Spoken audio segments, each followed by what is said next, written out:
Elementary. So welcome, students. This is all about you. You make us do what we do, and thank you. We do it for you. So welcome to McQueedy Sacred Music Program.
To give some welcoming remarks.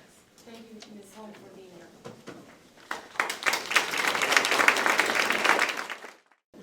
So, what a tumultuous year we have had. When I thought about today and the opportunity I have in addressing you, I initially found myself at a bit of a loss. What could I possibly say in a few short minutes that acknowledges where we are and also supports a vision for how PVUSD can move forward into the future? And then I listened to an interesting podcast on overcoming extreme political polarization. The heart of it is coming from a place of love and compassion. Compassion is certainly a gift that we give other people, but it's also a gift that we give to ourselves. It's an essential component of creating an inclusive culture. Here's what it doesn't mean. It doesn't mean giving up our ideas.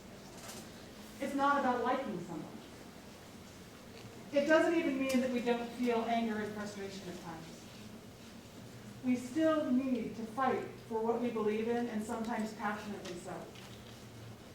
But compassion is about recognizing another person's inherent worth and dignity. I think about some of the significant issues our district has faced and is still facing.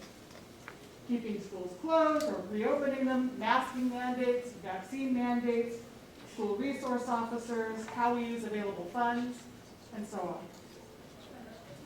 However, the biggest challenge that we face in managing these issues is not necessarily the issues themselves, but how we treat one another as we grapple with possible solutions. We all have different perspectives and opinions, and sometimes those come into conflict. That conflict can be a healthy thing that allows us to identify areas of growth. But for us to use the full power of our diverse community, we cannot indulge in contempt for those with whom we disagree. Compassion is the approach that can pull us all forward together. Compassion is what allows us to recognize the humanity in others. What allows us to recognize an opponent without seeing them as an enemy. Even if the pandemic ends tomorrow, even if the chronic underfunding of our public school system was immediately rectified, there would still be other issues to address. Compassion is why I am thrilled about the work I get to do with the Pajaro Valley Education Foundation Board. In partnership with groups like PVUSD Students Deserve, we recognize that barriers to educational success can take many forms. Therefore, we've started a Bridge to Wellness Fund that is open to PVUSD students and families that are supporting PVUSD students who live in our area, especially when they're facing emergency situations. And we just opened those grants, and they're available from anywhere from $10 to $500. We have a range because we recognize that there's a range of needs. Compassion is why I'm so excited about projects like the Emerald Lagasse Culinary Garden and Teaching Kitchen. What an amazing opportunity for our students to connect the work of growing, harvesting, and preparing food to individual and environmental health. And furthermore, to recognize the value that those roles have in our community. Compassion is how we recognize the hardships that we have each faced in the last year and draw strength from finding what is in our power to give. I said at the start that compassion is a gift that we give to ourselves, and I say that because the physiological and psychological effects of taking a compassionate approach are profoundly positive. In a time and environment that has demanded so much of so many, compassion is a tool for maintaining our equilibrium. As we wrestle with today's challenges, let us build a scaffolding of courage and grace with compassion as its foundation so that we can face the future as a force unified in service to the education of our community. Thank you. Now, I am pleased to introduce our next speakers representing an impactful partnership. Dan Bourget and Judith Camacho of Live, co-executive directors. Bienvenidos, Dan y Judith. Muy buenos días. Good morning, friends. Thank you, Alicia, President Holm, trustees, and Dr. Rodriguez for the opportunity to share our gratitude and excitement with everyone today for the expansion of garden-based education in the district. My name is Don Burgett, and I have had the honor and joy of being part of LifeLab for over 10 years. My name is Judith Camacho, and thanks to Don's dream of co-directorship, I've been at LifeLab since 2019. And what an extraordinary time to be here. Today, we're going to talk briefly about cultivating love. Cultivando amor. Love of learning, love of healthy food, and love of nature. For over 42 years, Lighthouse has been planting these seeds of love and envisioning a day when all public schools in Santa Cruz County can have robust garden classrooms, ideal soils where these seeds can blossom. The growing PVUSD partnership is leading this vision. In fact, PVU is leading locally and nationally. We survey more than 100 teachers each year at our partner schools about the impacts of our PVUSD Garden Classroom program. They consistently tell us that the programs improve their students' scientific knowledge, enthusiasm for learning, connection to the natural world, and pride in their school, and as well as having, quote, a positive impact on my students' emotional well-being. The gardens are calming spaces of solace when needed, which has been particularly important since March of 2020. We were honored to be part of the District Safe Spaces program this year, and students told us how meaningful these spaces were for them. Here, maybe, is a short video. How are we doing? Video, no video? We'll see.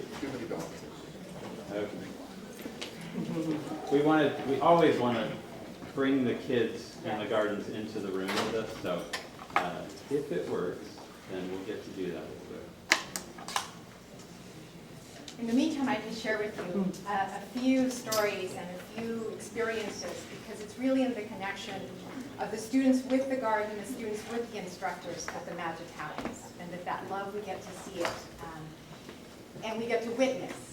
One story that we've shared, and we've shared it at to the school board, is a student this summer who was doing an activity, a watercoloring activity, and the student wanted to make sure to give a note to the garden, and told the instructor, our instructor Lila, that, is it ready? Mm-hmm. Okay, then let's see that.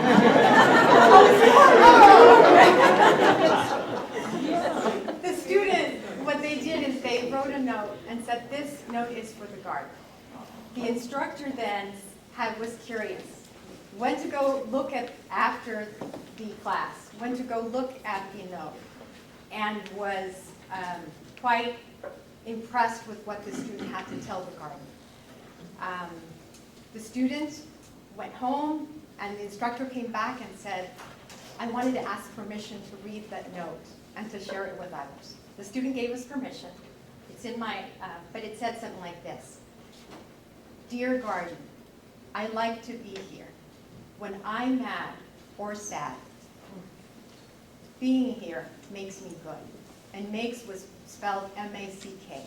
The student is certainly an English learner like myself. And this note was for the garden. There's a relationship with the garden. The garden becomes our teacher.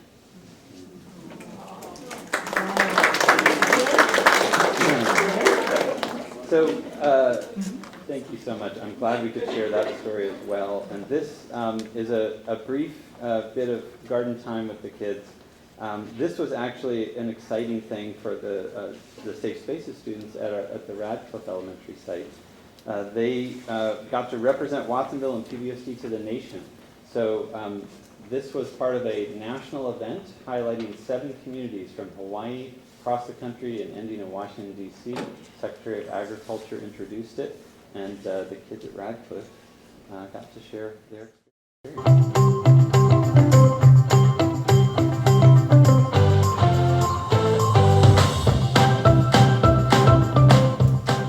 Hola, ¿qué tal? Alejandro here, coming to you from Watsonville, California, original homeland of the Amamutsan tribal band. Watsonville has super fertile farmland and produces nearly half of all strawberries grown in the U.S. So next time you take a bite of one of those delicious berries, remember us and the hardworking families that take care of the land. Hi, my name is Lila, and I'm one of the garden educators here at Radcliffe Elementary School. After the students finish their virtual classes, Alejandro and I lead social emotional games, nature exploration, and garden activities. Since we have such a small group of kids, we've been able to form a close bond with them and explore what they need. I'll pass it off to our amazing students to tell you more. Being in the classroom and the garden is different because you can be outside in the rain and you can plant stuff and you can see animals and insects. I feel happy it's because we always have fun and we always play some games that are new and we also water the plants and we always have fun with Lila and Alejandro. My favorite thing to do in the garden is looking for animals such as snails or worms. My favorite thing to do in the garden is plant flowers, catch bees, and then just release them at the end. My favorite thing to do in the garden is water plants and grow blueberries. I think it would be nice for most schools to have a garden because it's a space where kids can go to be calm. Every school should have a garden because it relaxes you and calms you down from Zoom and stuff. When I'm in the garden, I feel peaceful and relaxed. It's beautiful to see all the flowers and the animals that are here. Hi, my name is Jasmine. I am Ariel. And today we're going to do The tape bracelet. We're going to use tape and put it in our wrist. So the sticky part is going to be facing out. No, we're gonna just add flowers, rocks, and dirt.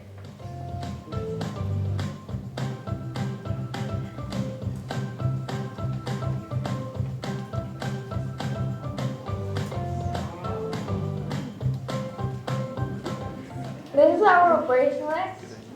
Thanks for watching. I hope that you try this at home. Bye. Bye. This has been a really tough year for everyone, but here in the garden, we've been able to find joy, build friendships, and connect with nature. We hope we inspire you to connect with nature too.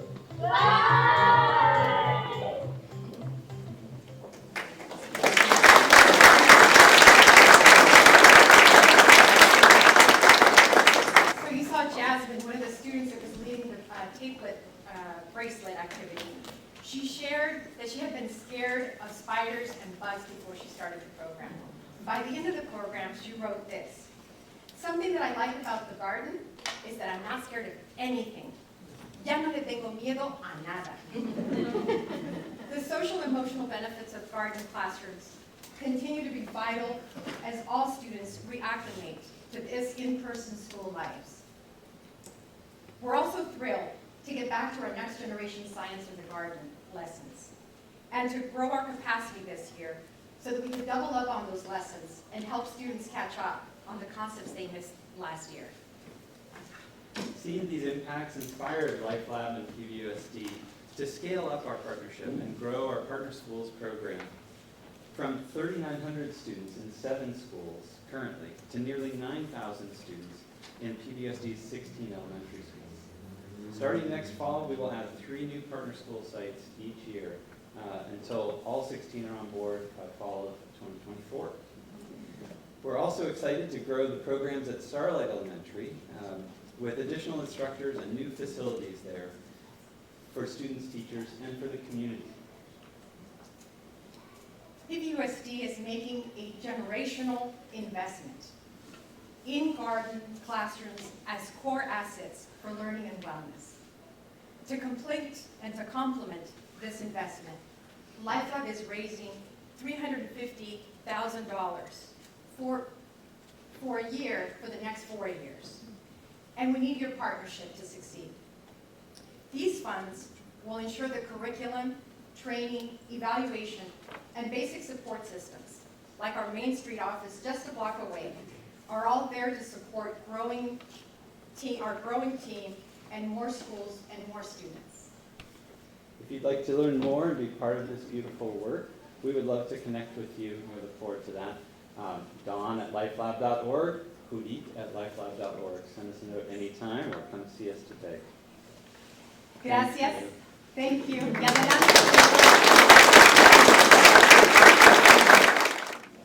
Our next guest is a constant PVUSD partner, Susan True of the Community Foundation of Santa Cruz County.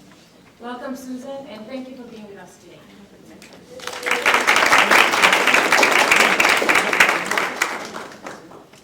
I'm not sure I'm a constant community partner, but you all are, and I think it's just such a pleasure to be here today and think about everything that we've been through as a community and how we're doing now. And you know, I could talk a ton about the food that was delivered. I could talk a ton about the emotional support that was offered, about the internet that got connected. There's so many partnerships that happened.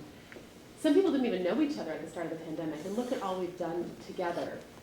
But I think what I really want to say is this next step with children is that we all learn and we all grow in relationships with each other. And we've really proven this last year and a half the strength of our relationships and our care for each other and for kids. And what I most want to say is that today, make sure your interactions with a child somewhere in this community are balanced with the sensitivity and awareness of how they're doing, with the encouragement that they need, with a chance to learn something new, and to develop all their skills by doing new things. We all learn because we have that balance of interactions that helps us to grow. And we know our kids are out of balance right now. They haven't had those experiences and those interactions. And it's up to all of us, right? The reason why we're partners with PVUSD is because we believe that it's up to all of us to reach out to a child today, to give them those interactions, to give them that experience that helps them to care for this community as they grow older. So I just thank you all so much. I look at the faces in this room and it's like, oh my gosh, what we did. We should feel really good about that. And it's so far from over. And keep taking care of yourselves and giving those kids those interactions they need. Thanks so much for all you've done this year.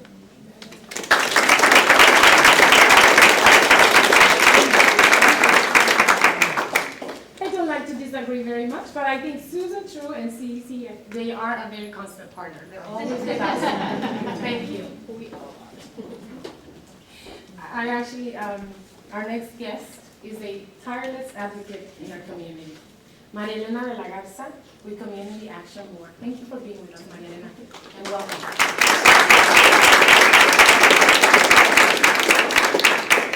Buenos dias. Buenos dias. You all, those of you who know me know that I prefer to be out here than back there.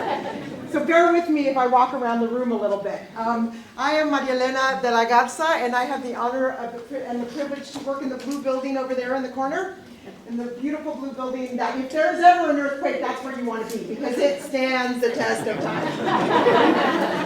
I represent the Community Action Board of Santa Cruz County, and we exist to eliminate poverty and create social change. And we do that in a very special way, and we've been doing it for you know how many years? Over 50. Yeah, 56 years.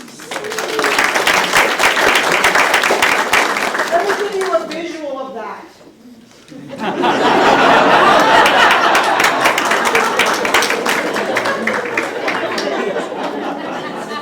So much has happened.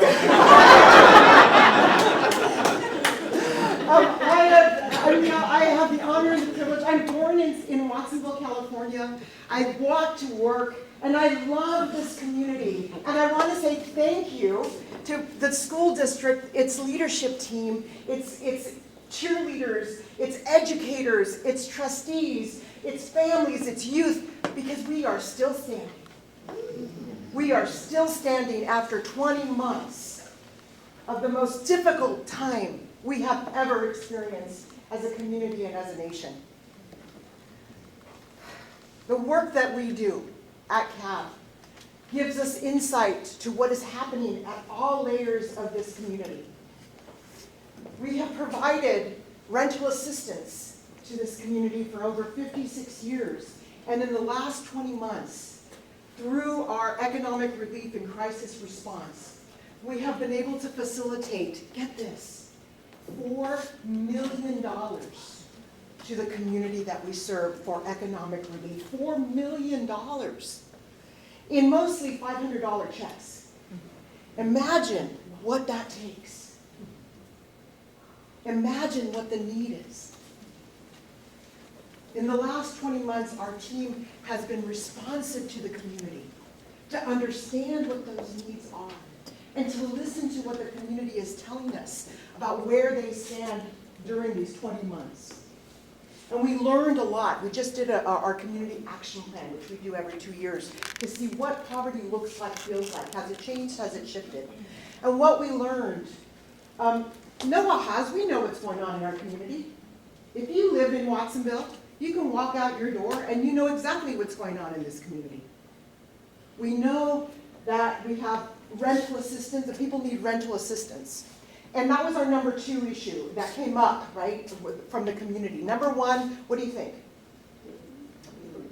Food was number 3. Housing was number 2. No, that was a little bit lower. Number 1 was loss of employment. In our community, our families told us that they lost employment or reduction of opportunities for employment. And that created the stress, right, that we're still dealing with today. And so I want to share something that motivates the work that we do. And it's a dicho from my mom. And you all know that I like dichos. And she used to say, cada quien pone su granito de arena. Every person puts their grain of sand, right, or their grain of salt, right, in your little pocket. Everyone contributes. We couldn't do this work. We couldn't respond by offering employment services at CAB, by offering rental assistance at CAB, and by offering one of our most popular services. What do you think it is? Immigration? Who said it? Woo! Yes, immigration services. We offer free legal services to answer immigration questions to our community. Did anybody watch Univision last night? You missed a great report. One family of mom and dad and 3 siblings all became citizens. That changes the world. That changes the world. So those are the granitos that we contribute. Those are the grains that we contribute. And we couldn't do it without the contribution of your grains, of your granitos, Willie. We couldn't distribute food without Willie and his team. We couldn't distribute, yes, please.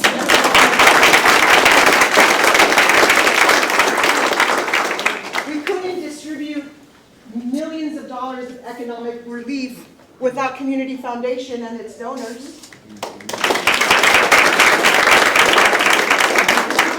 And we couldn't wrap around supportive services for our young folks without the confianza of the school district.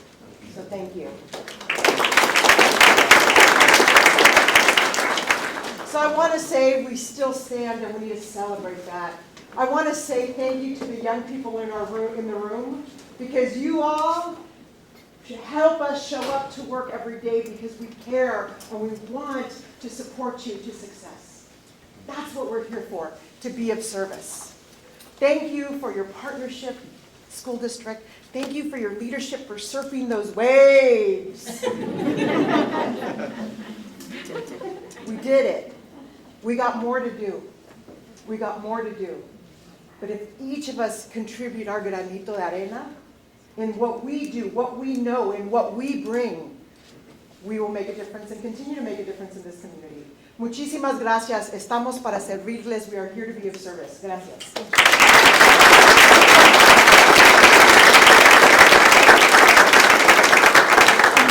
So passionate, Maria Elena. So we are standing, and I think, actually believe we're standing so much stronger, so much stronger as a community. So thank you, Maria Elena, for all you do for our families. We now are here. We're going to listen now to the Aptos Chamber Choir with the direction of Ms. Holly Otta. Thank you so much for being with us and for staying throughout the event. Welcome, students. It's all about you.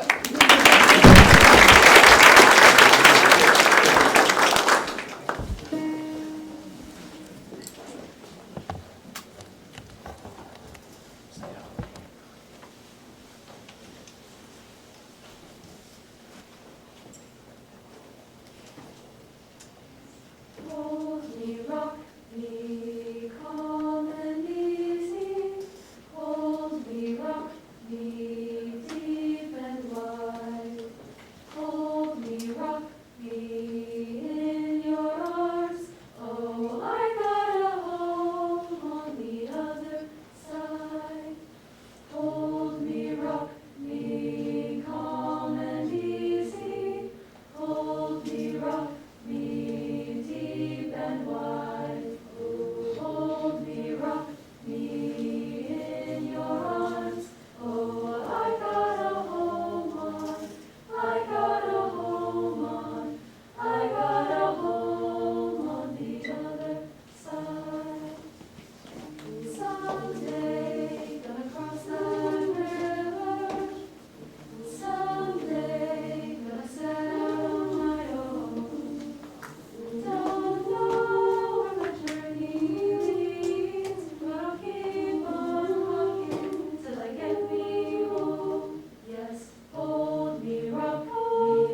Now for the making beds. I am proud to introduce our superintendent, Dr. Michelle Rodriguez. In August, Dr. Rodriguez celebrated her 5th year with us, leading this district. And she leads this district into what our students deserve every single day. Dr. Rodriguez, it is an honor to have you here. Thank you.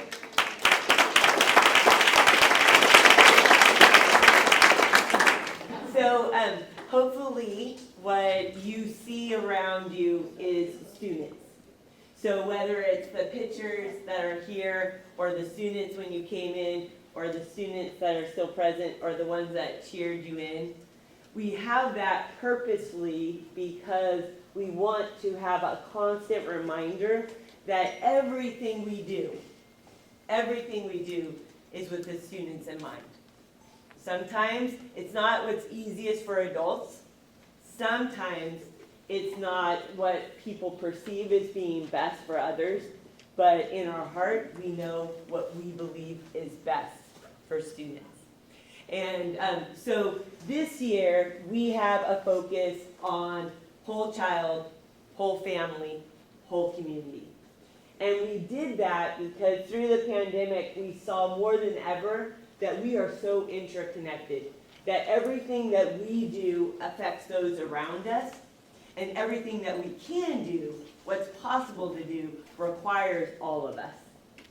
And so we serve over 19,000 students. We have 2,500 employees that every day come wanting to do what's best for our students, wanting to do what is best for our community so that we can really grow. And so we have LCAP goals. We have 7 of them.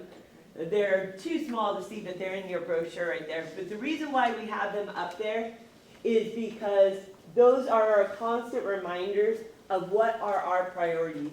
What do we believe is important?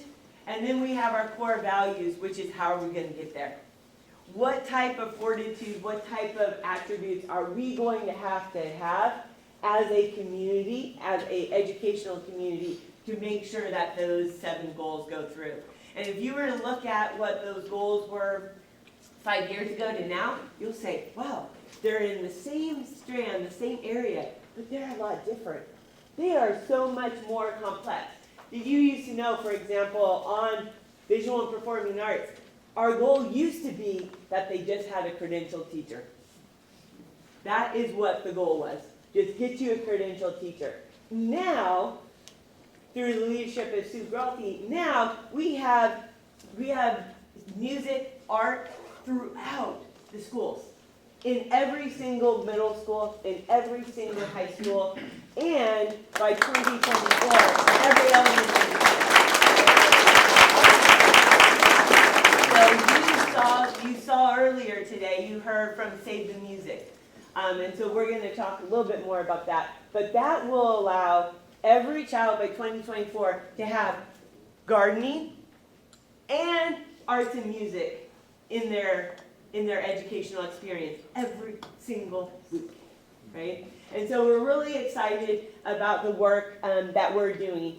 And we have had a challenging year. 2020 was challenging.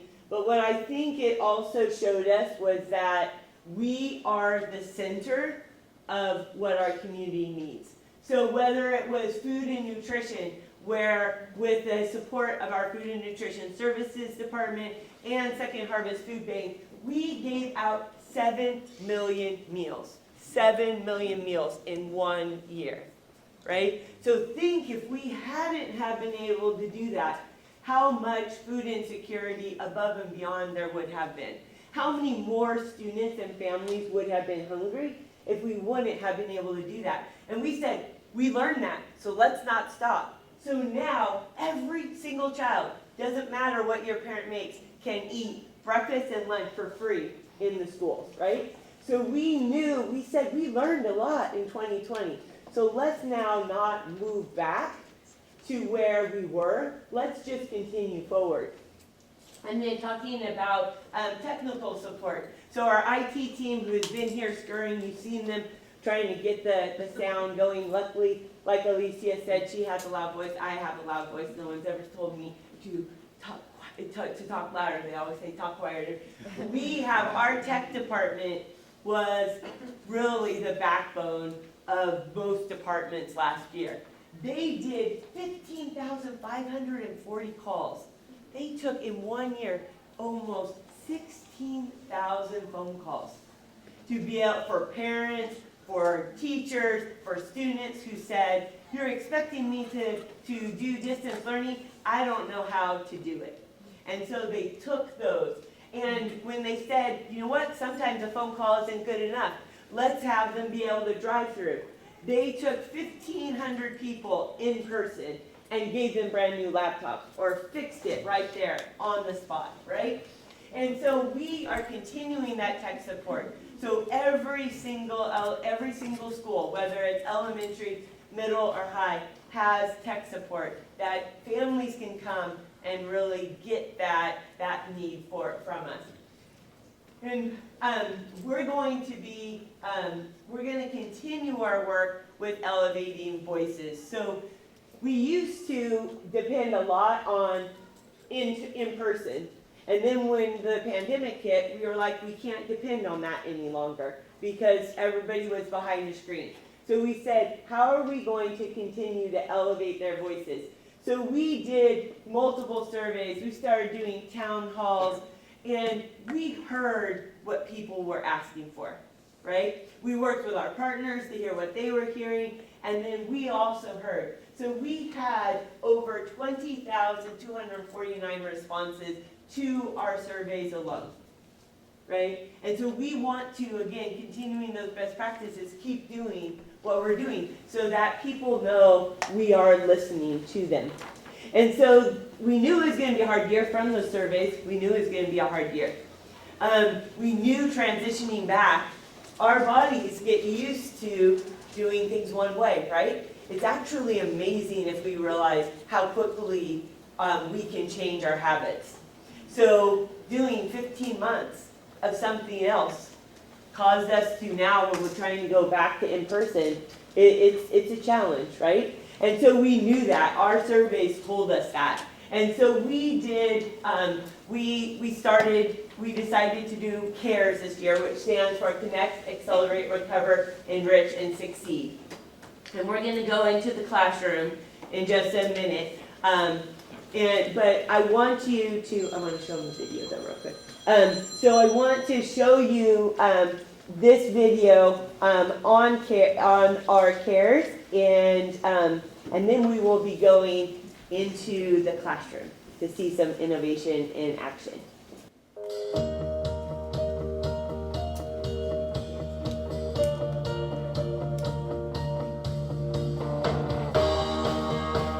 Five, 6, 7, 8.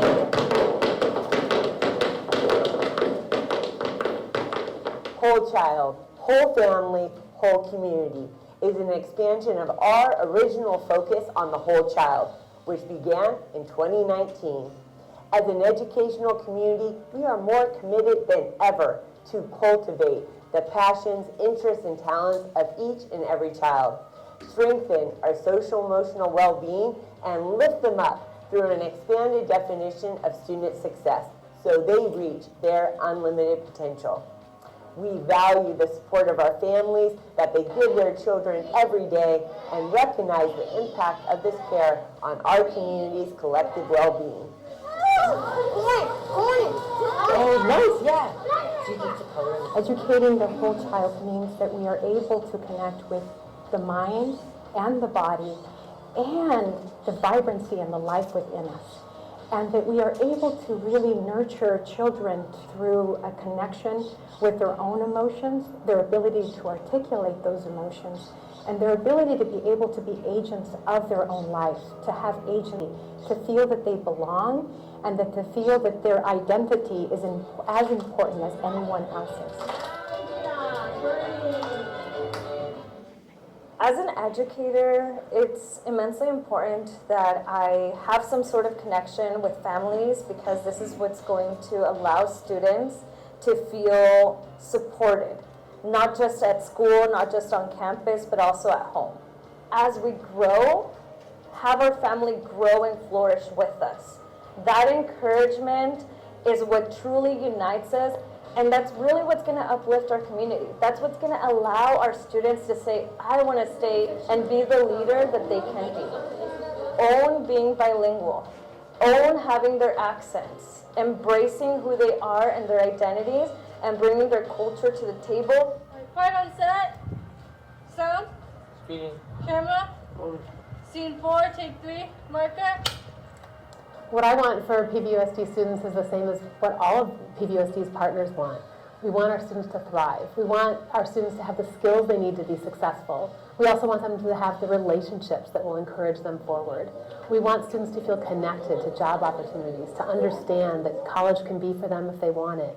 We want students to have a sense of incredible opportunity, and that happens in an ecosystem where all of us partners can come together with the district. PVUSD, our students, families, and staff are further supported by an ecosystem of over 60 community partner organizations.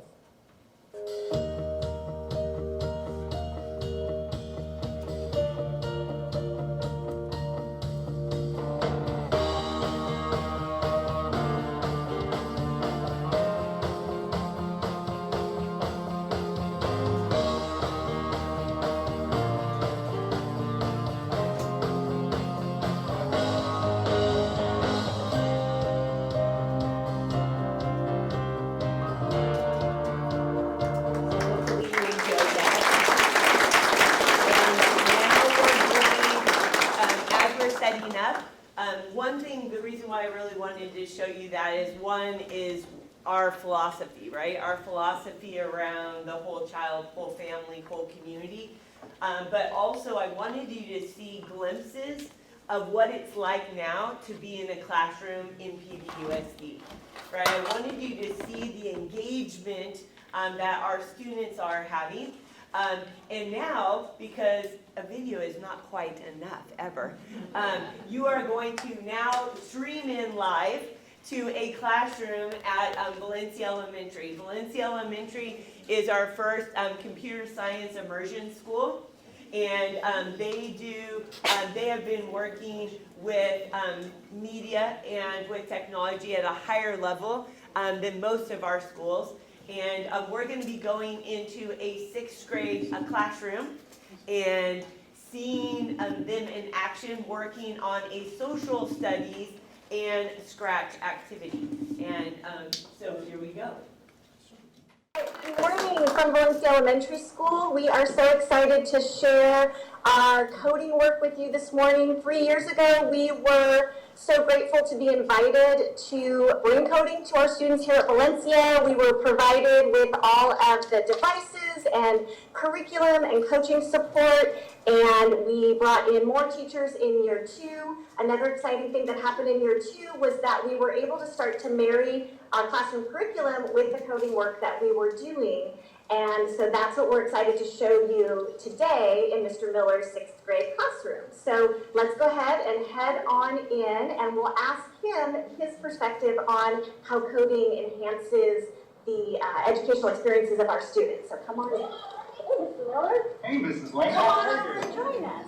So, Mr. Miller, if you can, thank you for inviting us in today. You're welcome. If you can, if you can tell us a little bit about how you think this coding work enhances and engages students in their learning.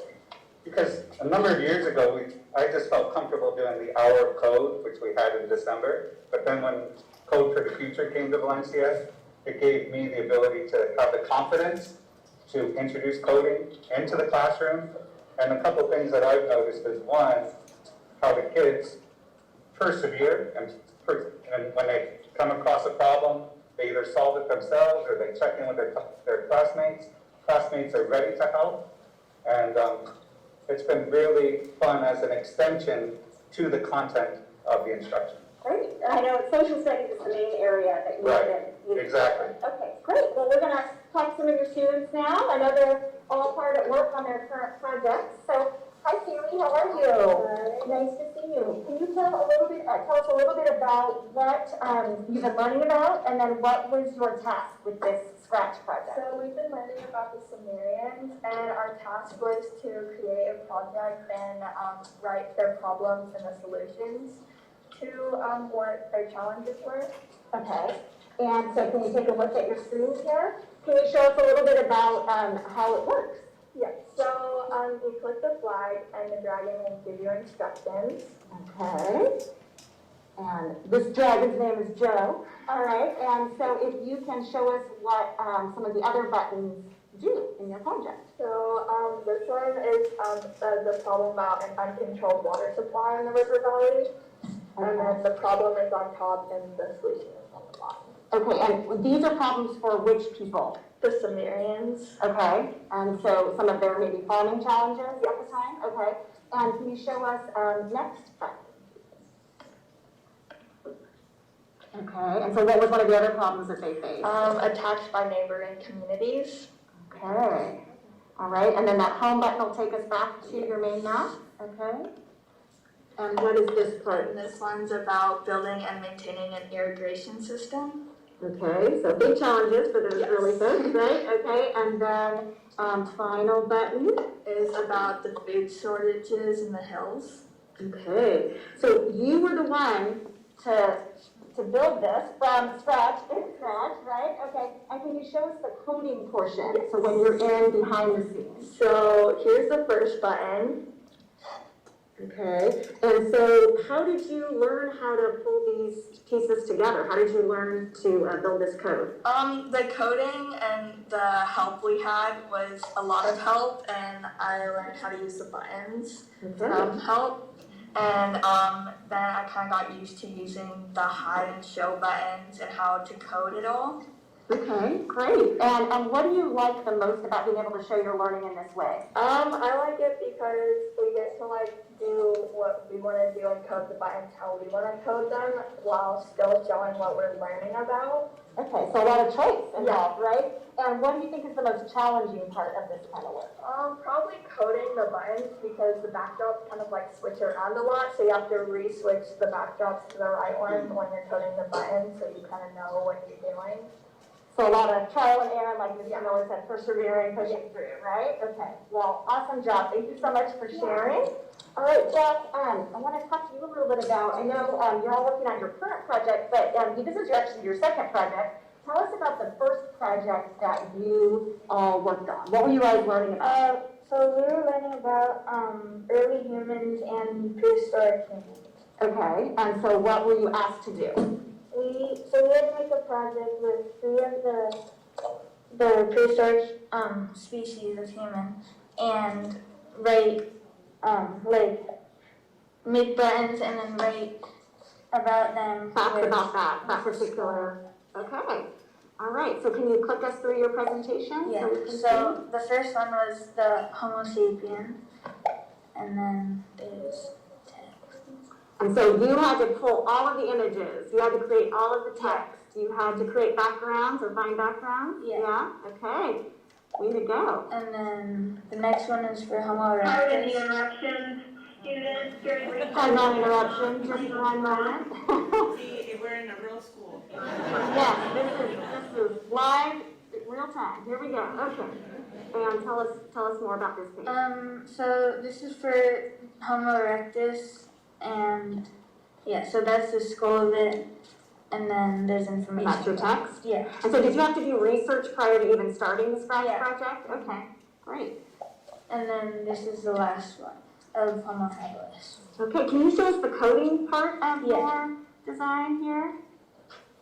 So wait, okay, so is that for first button? That was for the home button, but then this is the first button, and then there's all the other ones. Okay, so tell me, when you hit a snag in your design, what are your strategies? What do you do to work through it? Sometimes I just restart I find which part isn't working, and then just throw that away and restart that. Okay, are you left on your own, or do you have, who else can you go to help you through it? Mr. Miller helped a lot, and then some other class helped too. Great. All right. Thank you so much. Do you like being able to show what you know in this way? Yeah. Okay. Great. Thank you. All right. Do we have time for one more? Yeah, let's do one more. Okay, all right.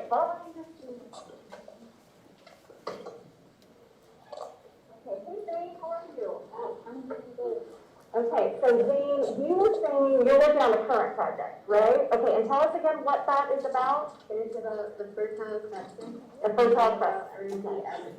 Early agriculture. Okay, and so where are you in your process? I am coding my home button so I can go back to my map. Your map, and where did that map come from? It looks like maybe you created it. I drew it and then I took a picture.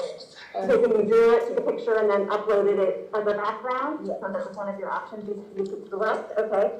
And so where are you, are you adding the code right now on your home button? Yeah, and then I'm going to copy and paste my text from my writing. Okay, and The other slide. can you show us, do you have a document that you're working from, that you're pulling your text from? I do. Okay. Okay, so you first took notes, based on all your learning with Mr. Miller and your classmates here, right? Yes, and then I have a table right here of things that I was writing. Okay, so problems and solutions, okay, that you want to, then you're gonna incorporate this into your scratch program? Yeah, I'm gonna have 3 buttons that I'll incorporate into it. Okay, so, how long have you been working on this so far? I've worked on it for 3 days, or 4 days. Okay. And then how long do you think it'll take you to wrap and do the rest of the coding to add this information in? Maybe like 20 minutes. 20 minutes, oh my gosh, this would take Mrs. Lane probably the rest of the week. So that is pretty awesome, Zane. Thank you so much for sharing. What do you like most about sharing your learning in this way? I feel like I get to kind of put my own creative spin on all the work that I'm putting out. Nice, yeah, it's really cool that Mr. Miller gives you that choice to be able to show what you know in that way, right? Yeah, I love it. Okay, well, thank you so much, sir. Appreciate you sharing your work with us. Yeah, thanks, Karen. Thanks for All right.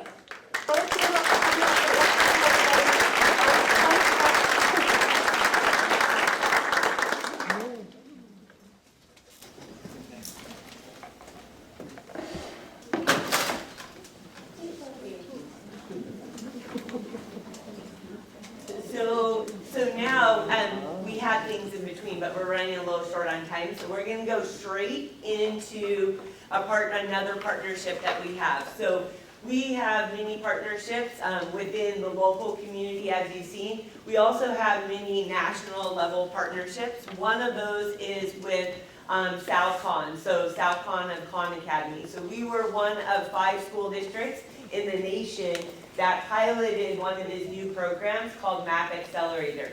So we're going to be having a live conversation with Sal right now, where we're going to be able to talk to him about innovation. Something that's really important to us here in PVUSD is that we're always innovating and doing new and important things for our students. So Sal, thanks so much for being here. I'm sorry we're running a little bit late. You can't see them, but you have about 100 people looking at you right now. And then we're going to be streaming. We're streaming as well, and so you'll have many more people that probably thousands that are going to be watching. So thanks so much for being here at our State of the District. And so you know a little bit about us because we were one of the school districts that you selected for Map Accelerator. So you know that we really appreciate innovation and creativity. So I just wanted to kind of I'll start off and just ask you, what do you rely on? How do you gain inspiration for all of the creative and innovative solutions that you have for students and the community? Yeah, well, first of all, thanks for having me. And I definitely want to give you all kudos. We see a lot of school districts around the country and actually around the world. And y'all are actually one of the most innovative, capable districts that we have seen around. So we're honored to be But on this issue of creativity, you know, my view, and I think this affects education, but it also affects us as adults. I think all human beings are inherently very, very, very creative. And I think the secret is how do we make sure that we don't stifle it, and how do we make sure that there's space for that creativity? And so even in my day today, you know, I try to have blocks of time, 2-3 hours, where it's less structured. I think many folks, I'm sure you're in the same position, it's easy to get your whole day scheduled, you're jumping from one, these days, Zoom meeting to another Zoom meeting. And if you're constantly running from one to another, it's very easy to not have space to take a step back, to make dots, connect the forest for the trees. The other thing I do is, and I've been doing this a lot lately, and I did it mainly to manage stress, but I found it's actually helped my creativity a lot, is to meditate. There's the adage, if you don't have time to meditate for 10 minutes, you should meditate for 20. I definitely take that to heart. Because not only does it make you a little bit more aware of yourself, but I find that when you just try to still your mind actually will create some pretty interesting connections. And for me, there's different types of creativity, different types of entrepreneurship. I'm definitely someone who, if there's an idea, I'm eager to try it out, experiment, learn from it as quickly as possible, and then iterate from there. But I don't know if that's helpful, but that's at least how I think about it.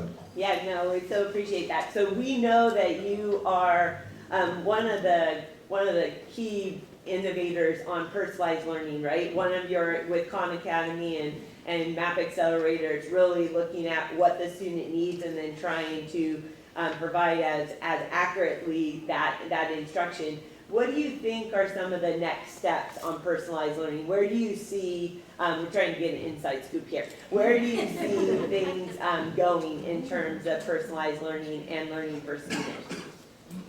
Yeah, first of all, the word personalized learning is used a lot in education, and it can mean different things to different people. Some people associate personalized learning with, if we're going to get a word problem, you like baseball, I like basketball, but maybe we see a word problem that's personalized to us. There's other forms of personalized learning too. But the version of personalized learning that we believe strongly in, and it's connected to this idea of mastery learning, is that everyone has a unique set of things that they've already mastered and things that they might have forgotten or they just never learned in the first place. And everyone is ready to learn at different paces. And actually, even though oftentimes we try to judge people on how quickly they're learning something, I always point out that slow does not actually necessarily mean not smart. In fact, some of the people who take the most time to learn something is because they're really internalizing it, and then they can make some creative leaps to our previous conversation. And we know in a traditional academic school system, and it's at no fault of the system because it's really a compromise that had to be made if you wanted to be reasonably economic, and we've been doing this for 200 years, is we'll put students together, 25, 30, 35 students, and then we try our best as educators to give them lectures, do practice, in-class practice, out-of-class practice. But every teacher will tell you that those 30, 35 kids are all at different levels, all with different gaps. And oftentimes the things that's holding some kids back, it isn't that the instruction they're getting in, say, 6th grade isn't good, it's because they have some gaps from 3rd grade. The number of classrooms I visited around the country where there's a handful of kids who just haven't mastered their 3rd grade multiplication tables or whatever else. That becomes really hard for that 6th grade teacher to be able to address that. And so what we've always focused on, and I've always been very clear about this, if I had to pick between an amazing educator and amazing technology, I would pick the amazing educator every time. And then if you had to pick, and then when you talk about technology, it should never be technology for technology's sake. That's a temptation that a lot of folks in Silicon Valley, where I am, tend to do. Here's something cool, now let's figure out what problem it's solving. It should be the other way around. What's our pedagogical goal? So the pedagogical goal is 30 kids, 35 kids in a room, 25 kids in a room. How do you reach everyone where they are? And then actually, how do you unlock the in-classroom experience so it can facilitate more human-to-human interactions? And so that's where Khan Academy has been very focused. That's where Map Accelerator has been very focused.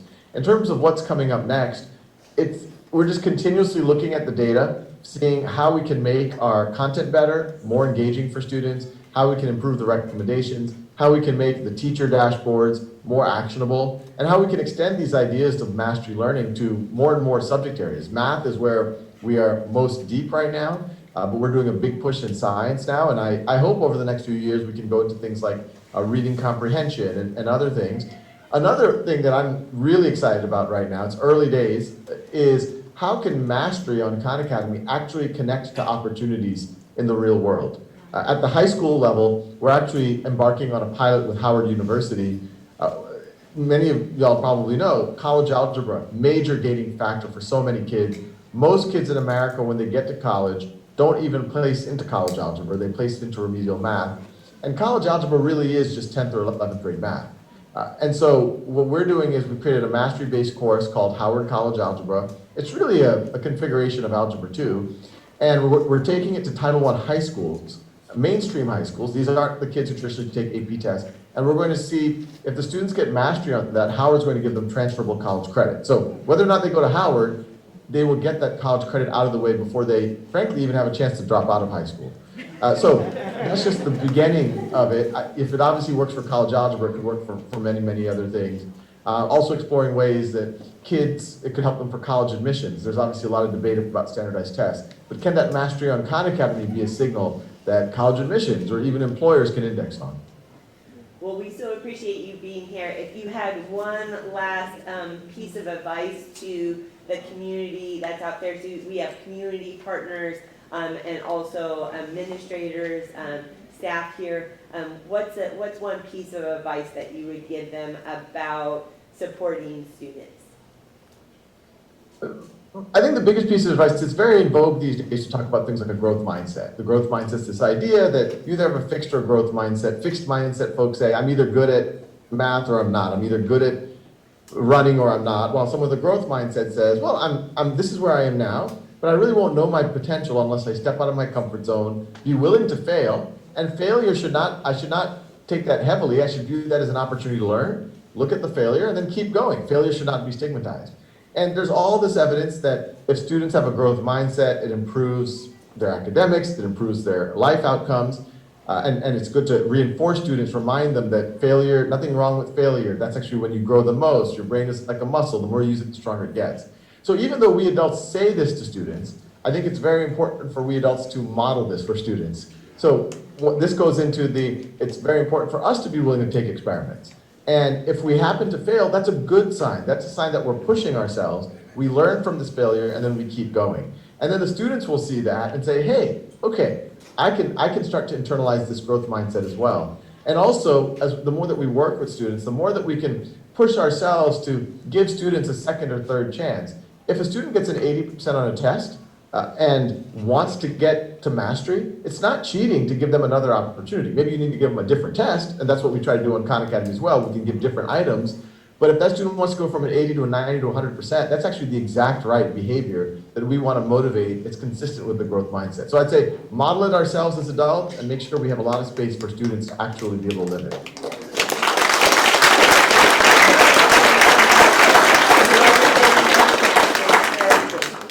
Great, thank you for y'all's partnership. Thank you. Yeah.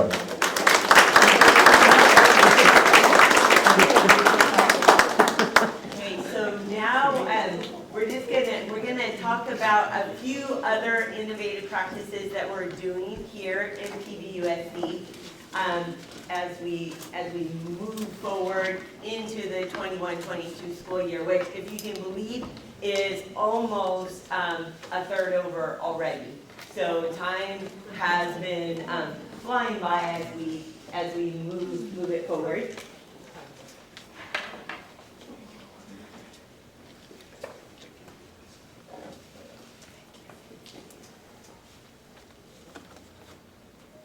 Do you guys like the interaction that we had? We tried to keep it lively for you guys. With show, not tell, what we're doing. So we have been doing quite a bit of tours for the Emerald Legacy Foundation, and one of the things that we've been starting to see is that we're really aligning our district vision to community aspiration. So what our community has been asking of us, we are finally moving in that same direction. So whether it's Life Lab that you already heard about, where we're going to ensure that not just a fortunate 7 have it, or 9 have it, but 16 schools have that support for them. You also saw part in the video, in the CARES video, you saw a little segment of Cesar Chavez students doing Latino Youth Film Institute. So that's a process in which it starts at Starlight Elementary, goes to Cesar Chavez Middle School, and then on now to PVHS. So we have high schoolers all the time that say, let me learn what I want to learn. Why do I have to do English 9?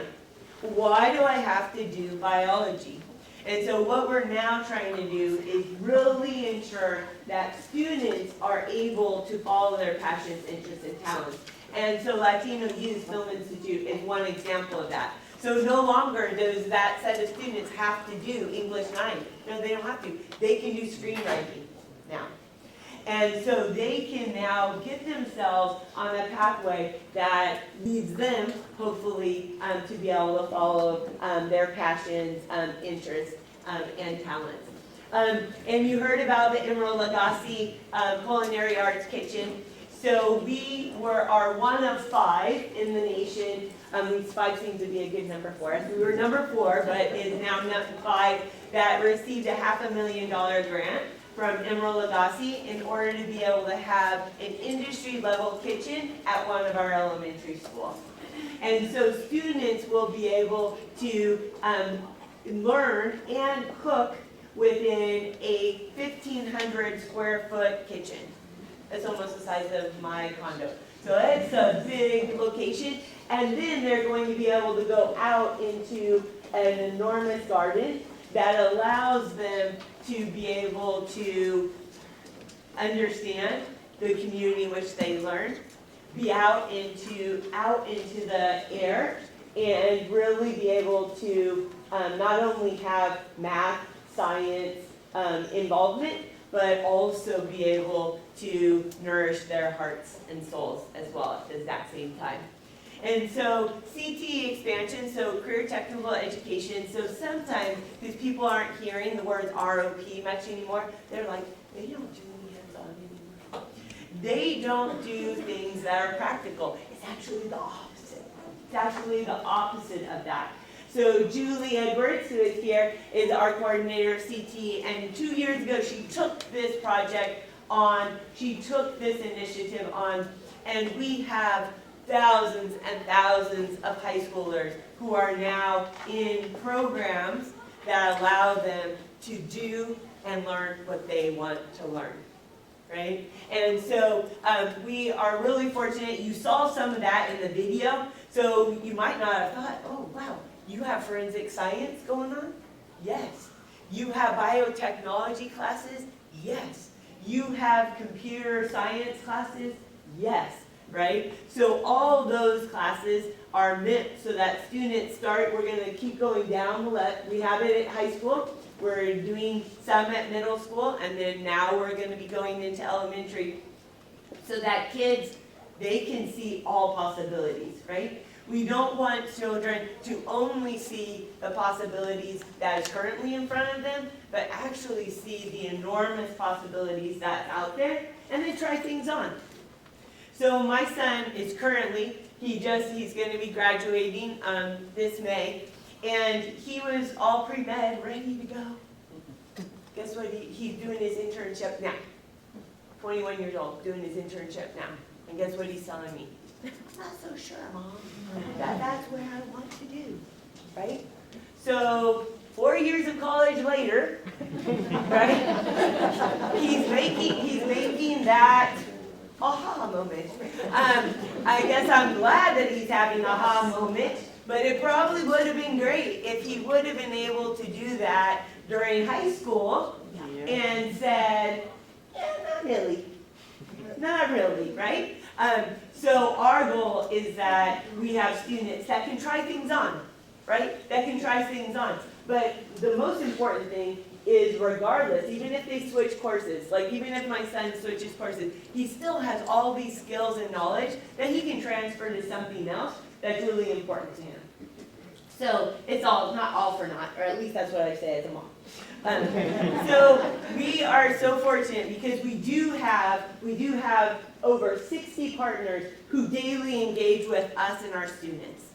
And sometimes, guess what? Our partners are the ones that connect with the families, our most vulnerable families, that we don't actually see. So it's so important for us to recognize the work that all of our partners do, because some of them, whether it's at CAB or Second Harvest Food Bank, they go to them and they won't come to us. But if we're partnering with each other, then we will make those connections and then the families eventually will wind up coming to us. And so last year at this very time, I did a call to action to where I wanted us to really have all the community partners come together to work with the Greater Pajaro Valley Talent Compact. And so we had over 30 partners who said, we're gonna do it. We're gonna sit down together and we are going to decide what is best for our students and community and how each one of us can be a piece of that. And so you'll see we had an activity where people did different quotes and stickies. And you'll see everything from bridging the school-family divide is essential, right? Collective impact, we are stronger together. Or define an audacious, unifying vision of the future which will align the resources and energies of the community, right? And so we, as part of that, are continuing the work with that, with our first ever Family Engagement and Wellness Center, which is going to open in December. It's going to open in December. And you'll see that we want to open in December because we're going to be closed for 3 weeks. The schools are going to be closed for 3 weeks. And you know what we said earlier today? We are the hub of the community, right? So we want to make sure that resources are available to our students and families before we shut down.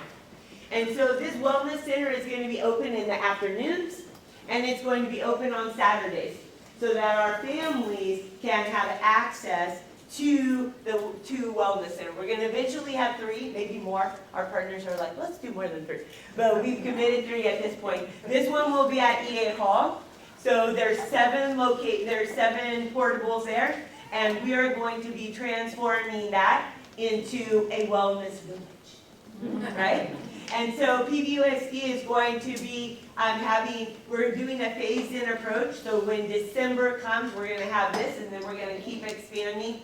But you'll see everything from mental services and intake through PVUSD, PVPSA, which is a really extremely important partner to us, is going to be doing the Valor program and mental health services. Community Action Board is going to be supporting us through the Luna y Sol Family Center services. Salud para Gente is going to be providing supports as well. Second Harvest Food Bank through the USDA Food Pantry. And then we have so many other community partners, whether it's prepared meal kits, right? Hot prepared meal kits, so that people can come and pick them up. Or computer center support, right? And all that in one location. So one-stop shop in order to be able to support our families. And so my call to action today is for us to recognize that together we can elevate the experience of every student. And so I ask us, if you haven't already joined the team at the Greater Pajaro Valley Talent Compact to do it, because we're working together, help us reach out to families to tell us of the supports. So many don't know what is at their fingertips, the services that we can provide them, right? So any contacts that you have, please help them to know. Start talking about the Wellness Center. Let them know it's going to be up and running. We are going to be doing a massive campaign around it. And then just acknowledge your collective power, right? Because together, all the students that we are supporting, and we're going to see, they're peeking at us, they're trying to come in. The students that we're going to see right now, they need our collective power. And so thanks so much. Don't get up because we're going to hear students and then we'll be done. So thank you so much.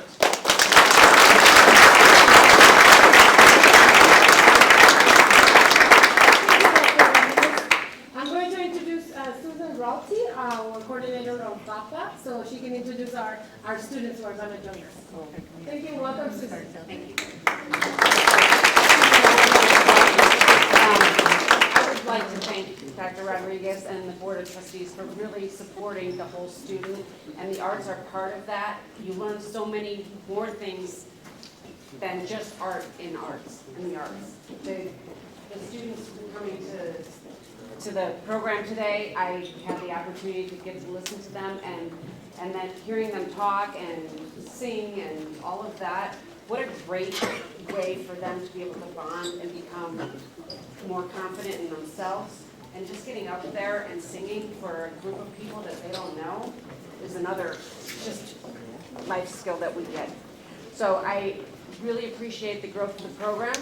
We, as you can see, 5 years ago when we first started this, we had about a 30-second piece of music. Then we've had band, then we've had choir, we've had Save the Music. Our students have the opportunity to have visual and performing arts from early on, and by 2024, as Dr. Rodriguez said, they'll have the opportunity to have that from kindergarten to 12th grade. We are very, very lucky to have community partners. If you have a chance, in every floor of this building, there's over 450 pieces of visual artwork that the PVA helped us curate and put up. And so that's another beautiful show, and like I said, it's on every floor of this building. So take a second and walk down the hall if you can. As our students grow, our programs are growing with them, and we're very happy to be able to provide that for our students. The group that you're going to hear right now is El Sistema. They run through extended learning, and we are so fortunate to have them as a partner as well. This fall, in the next few weeks, we're going to be starting a community orchestra for student community orchestra at EA Hall, and that's going to give students the opportunity that want to deepen their musical skills. They'll have an opportunity to do that through the community orchestra. And it's just another way that our district is really embracing the partners that are coming to the table to work with our students and to grow it. We're growing the Latino Youth Cinema Project as well. The choir today, you guys brought tears to my eyes. Thank you. Thank you, but don't thank you. And we're just so fortunate to have leadership that really wants the whole child to thrive. I'm giving them a second. And so these students are from Radcliffe Elementary. This program's been going, this is the 4th year now. And it's a lot of the students from this program are now going to be the meat of the youth symphony that's starting. And it's just been great to watch the change in the students.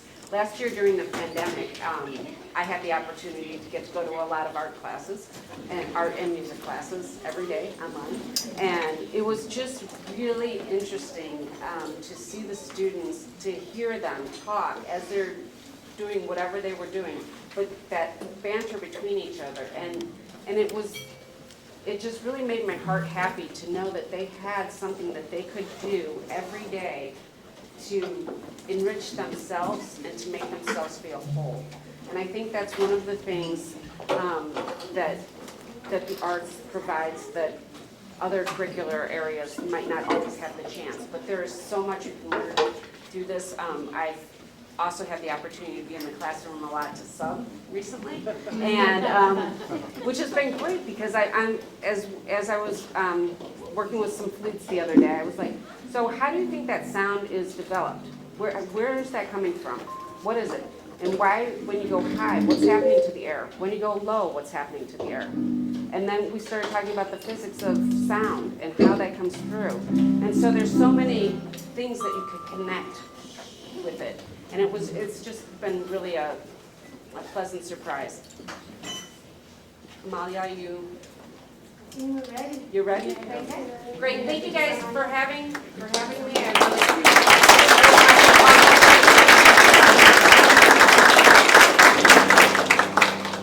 Thank you, Director Amalia.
recognize this is a teamwork. I'm presenting the work of my teammate Camilo Ortiz. The second piece we're going to play is a composition that he did to teach the pentatonic scale for the kids. So thank you so much for listening to us.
That was absolutely wonderful. Thank you. Bravo, bravo.